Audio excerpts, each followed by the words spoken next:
வணக்கம் நண்பர்களே. இன்றைக்கு நாம் செய்யக்கூடிய மருந்து போஜன குடோரி என்று சொல்லக்கூடிய ஒரு மருந்து தயாரிக்க போகிறோம்.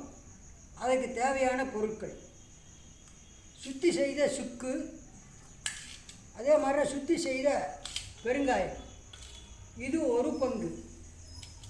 சுத்தி செய்த இஞ்சி, சுத்தி செய்த இந்துப்பு, இது 2 பங்கு. சுத்தி செய்த மிளகு, சுத்தி செய்த சீரகம், இது 3 பங்கு. இவைகள் அனைத்தையும் அரைத்து மாத்திரை வடிவத்திற்கு கொண்டு வருவதற்கு தேவையான அளவுக்கு எலுமிச்சம்பழச் சாறு, இவைகளை கொண்டு தயாரிக்கக்கூடியதான் போஜன குடோரி மாத்திரை ஆகும்.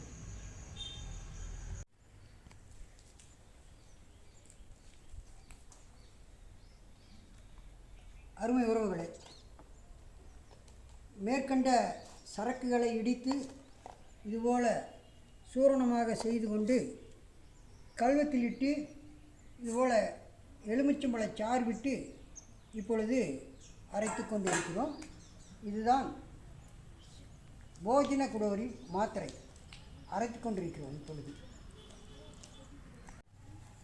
நன்கு மெழுகு பதத்தில் அரைக்கப்பட்ட அந்த மருந்தை பட்டாணி அளவு மாத்திரைகளாக உருட்டப்பட்டு நிழலில் காய வைக்கப்படுகிறது.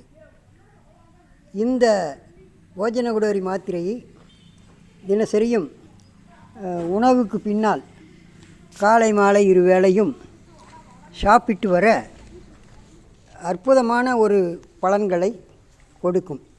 என்ன மாதிரி பலன் அப்படின்னு சொன்னோம்னா, நெஞ்சக்கரிப்பு, புளிச்சேப்பம், ருசியின்மை, பசியின்மை, செரிமான கோளாறு, வாயு தொல்லைகள், இது போன்ற எண்ணற்ற நோய்களை போக்கி உடலுக்கு ஆரோக்கியத்தை தரக்கூடியது தான் இந்த போஜன குடோரி மாத்திரையாகும்.